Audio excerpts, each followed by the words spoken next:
तो बच्चे हमारे ही हैं या कहीं ऐसा तो नहीं उन बच्चों को रास्ते में कहीं मार दिया गया हो। कितनी भी कोशिश कर ले, कितने घोड़े दौड़ा लें, लेकिन उनकी ये कोशिश कामयाब नहीं होगी। हमारे पास कानूनी टिक्स हैं। भाई साहब, इतनी नौबत नहीं आने दूंगा, चिंता मत करो। अगर वो इस नौबत पे आई है और अगर ऐसा हो रहा है तो हम उसको वहां से निकलवा के जेल में रखवा देंगे। चलो भी तुम जेल जाओ आराम से। जब मुद्दाई सुस्त और गवाह चुस्त, उनको डराया जाता है, धमकाया जाता है, जो मुझे किसी ने बताया है। और कानूनी चालें हैं, कानूनी दाव हैं जिनका हम उपयोग कर रहे हैं और पूरी किलेबंदी कर दी अच्छे तरीके से, बेहतरीन तरीके से। बिल्कुल।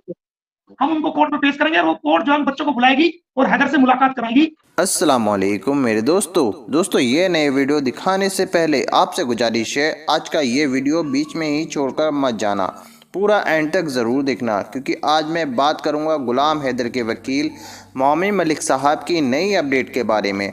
जी, आज मैं आपको एक ऐसा वीडियो दिखाने जा रहा हूं जो आपके होश उड़ा देगा। जी हाँ, आज आपको गुलाम हैदर के वकील मोमिन मलिक साहब की सबसे बड़ी अपडेट देखने को मिलेगी। मगर ये बड़ा वीडियो दिखाने से पहले आपको एक बड़ी खबर बता देता हूँ।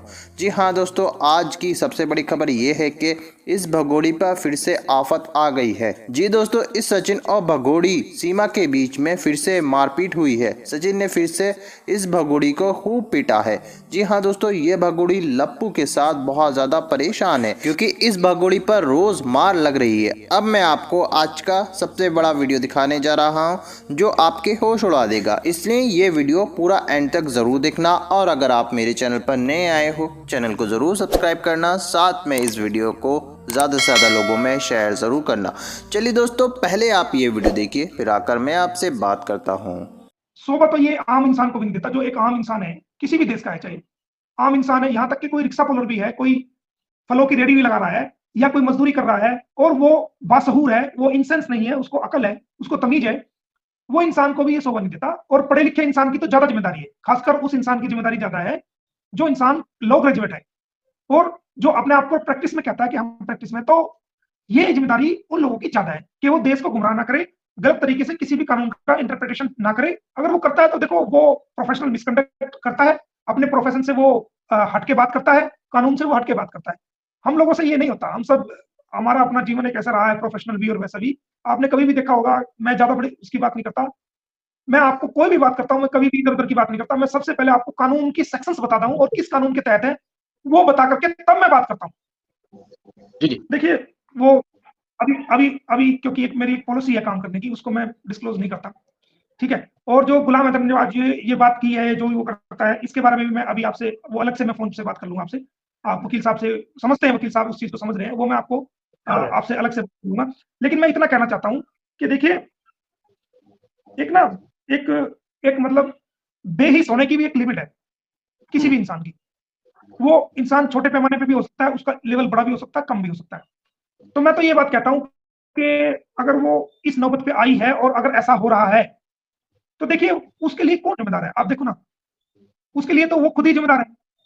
या तो वो खुद पब्लिकली कहे कि मेरे साथ ऐसा हो रहा है और मुझे यहाँ से बचाओ या मेरे मेरे लिए कोशिश करो, तो हम उसको वहां से निकलवा के जेल में रखवा देंगे। चलो भी तुम जेल जाओ आराम से, जब तक तुम्हारा केस चलता है अपना आराम से रहो। लेकिन अब ये मिसाल ऐसी है कि गवाह तो चुस्त और मुद्दई सुस्त, यानी जिसके साथ ऐसा हो रहा है वो तो चुप, और गवाह जो है भाग भाग के उसकी गवाही देने के लिए आतुर है, भाग भाग के गवाही देने के लिए उसके लिए बेचैन हो जा रहा है कि जनाब ऐसा हुआ, मैं गवाही देता हूं जनाब ऐसा। ये वो मिसाल है कि मुद्दई सुस्त और गवाह चुस्त। तो इसमें गवाह तो बाद में जरूरत पड़ेगी, पहले मुद्दई को होना पड़ेगा पहले। भाई साहब, इतनी नौबत नहीं आने दूंगा, चिंता मत करो।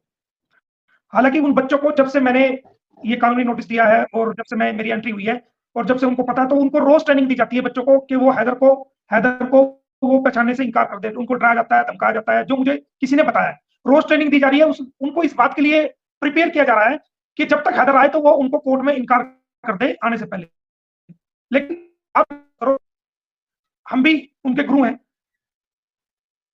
हम भी इस चीज बेहतरीन निकल जाएंगे। और वो कितनी भी कोशिश कर ले बच्चों को बहकाने की या बच्चों को ट्रेन करने की कि भाई वो गुलाम हैदर को मानने से इनकार कर दे, कितनी भी कोशिश कर ले, कितने घोड़े दौड़ा ले, लेकिन उनकी ये कोशिश कामयाब नहीं होगी। हमारे पास कानूनी टिक्स हैं, कानूनी चालें हैं, कानूनी दाव हैं जिनका हम उपयोग कर रहे हैं और जिनको हमने रोक दिया है और जिनको हम अभी बता भी नहीं रहे, वो समय आने पर सबके सामने आएंगी। वो हमने सब इंतजाम कर दिया, पूरी किलेबंदी कर दी अच्छे तरीके से, बेहतरीन तरीके से। बिल्कुल। हमने जो पुलिस को लेटर लिखा वो यही लिखा कि हमें आपने सेक्शन कोई इंफॉर्मेशन नहीं दी जब आपने सीमा हैदर को बल्लभगढ़ हरियाणा से अरेस्ट किया, और ना ही उन बच्चों की रिकवरी के बारे में आपने कोई इत्तला दी। आपने सेक्शन 50 का वायलेशन किया है। अब हम चाहते हैं कि हमें अब हम चाहते हैं कि हमारे बच्चों की पहचान कराई जाए, ताकि हम ये सेटिस्फाई हों कि वो बच्चे हमारे ही हैं, या कहीं ऐसा तो नहीं उन बच्चों को रास्ते में कहीं मार दिया गया हो, कहीं उनको कोई नुकसान पहुंचा दिया गया हो, या कोई और बच्चे उनकी जगह कोई और बच्चों को फिट कर दिया गया हो। बिल्कुल सही बात। क्योंकि जो सीमा हैदर इतना बड़ा रिस्क लेकर के 4 बच्चों को लेकर के इतना बड़ा रिस्क लेके जो मतलब वहां से पाकिस्तान से और दुबई के रास्ते यहां पर आ सकती है, तो आप देखिए वो क्या कुछ नहीं कर सकती। आप इस बात को समझिए। बिल्कुल तो हमने शिनाख्त परेड के लिए पुलिस को लिखा है, क्योंकि हमें ये मजिस्ट्रेट द्वारा शिनाख्त होती है, और ऐसा हमें जो राइट दिया गया है वो सेक्शन 54 आप देखेंगे वकील साहब निकालना, सेक्शन 54 ए सीआरपीसी और सेक्शन 9 इंडियन एविडेंस एक्ट 1900 ये आप देखेंगे उसमें 1872 जो सेक्शन 9 है, सेक्शन 9 भारतीय साक्ष्य अधिनियम 1872 और इंडियन एविडेंस एक्ट 1872, वो आप उसमें देखेंगे सेक्शन 9 को। उसके अंदर ये राइट दिया गया है कि हम कोर्ट में जो व्यक्ति अरेस्ट में है उनकी शिनाख्त परेड हम कर सकते हैं, जिनको पहचान सकते हैं कि भाई ये फला व्यक्ति है, क्राइम करने वाले के नहीं। तो सीमा हैदर ने जो क्राइम किया है उसको तो हम पहचानेंगे कि ये उसमें हमारे बच्चों को लेके आई है, तो क्राइम किसने किया? सीमा ने किया। बिल्कुल सही बात। तो हम सीमा को पहचानेंगे कि यही वो सीमा है और यही हमारे 4 बच्चे हैं। तो ये कोर्ट में होगा, लेकिन कोर्ट कई बार सवाल कर लेती है कि क्या आपने कोई एप्लीकेशन, अगर आपको सूचना नहीं दी गई थी सेक्शन 50 में सीआरपीसी के तहत अरेस्ट के वक्त, तो क्या आपने कोई, ये सवाल हमसे कोर्ट में हो सकता था कि क्या आपने पुलिस डिपार्टमेंट को दी थी कि जी हमें हमारे बच्चे दिखाओ, हमारी बातचीत कराओ, हम पहचानना चाहते हैं ये हमारे वही बच्चे हैं कि नहीं। तो मैंने ये एप्लीकेशन गुलाम हैदर की तरफ से ये एप्लीकेशन गई है कि जी हम बच्चे को पहचानना चाहते हैं और ये कानून कहता है, उनको कानून भी साथ बताया।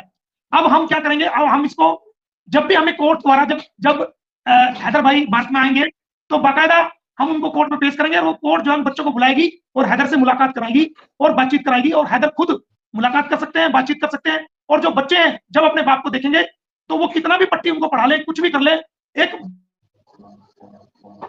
एक बायोलॉजिकल फादर जो होता है, तो एक खून जो होता है, खून उस चीज का अपने खून में वो एक उबाल मारता है, ये कहावत है। तो वो अपने बाप को पहचानेंगे और सारे काम होंगे। गुलाम हैदर के भारत में आने के बाद सीमा हैदर के घर तो जाएंगे नहीं, हम भारत में आने के बाद, सुन रहे हैं आप, मेरी आवाज को सुन पा रहे हैं? जी सर बोलिए। हाँ, मैं कह रहा हूं भारत में गुलाम हैदर के आने के बाद हम गुलाम हैदर को लेकर उसके घर तो जाएंगे नहीं, तो हमें कानून का सहारा लेना पड़ेगा ना। जी तो हम कानून के द्वारा ही, कोर्ट द्वारा ही उनकी मुलाकात कराएंगे। तो मेरी भारत की जो सरकार है, वो मेरी भारत की सरकार, मैं आपको अपनी भारत की सरकार का मोमिन मलिक ये गारंटी लेके कहता है कि भारत की सरकार कभी भी किसी भी व्यक्ति का वीजा नहीं रोकती है अगर उसका जेन्युइन काज है।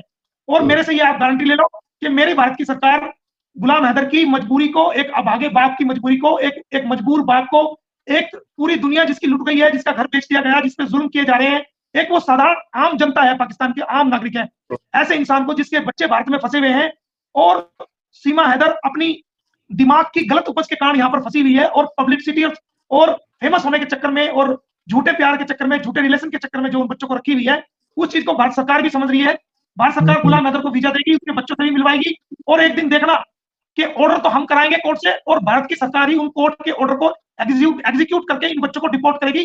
डिप्लोमेट चैनल से ये बच्चे गुलाम हैदर को मिलेंगे। ये जो इलीगल तरीके से भारत में आई है, और ये रोज मोदी जी की और जो योगी जी की जो तस्वीर लगा रही है, वो मोदी जी हमारे बहुत सुलझे हुए दिमाग के, वो इसकी सारी चालों को समझ रहे हैं। समझ रहे हैं आप बात? और वो इसको, हमारे मोदी जी इंसाफ करेंगे, और वो वर्ल्ड के नेता है, सारी दुनिया की निगाह उनके ऊपर है, वो इसको 440 वोल्ट का झटका देंगे। हमारे मोदी जी की सरकार ही देगी इसको झटका, ये याद रखें। और मोदी जी इस गरीब पिता की मजबूरी को जरूर सुनेंगे।